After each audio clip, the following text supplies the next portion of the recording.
Giờ này bên nhà mùa xuân đã về,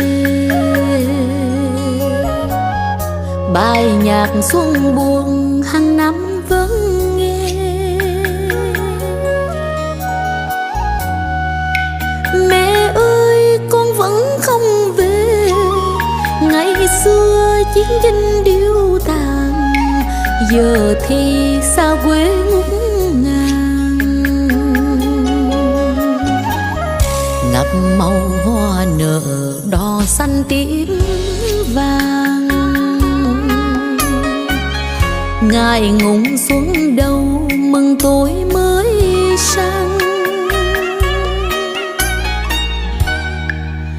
Mà nơi đây giữa quê người, một tình xuân vẫn chia hai trời. Rượu nồng làm sao ấm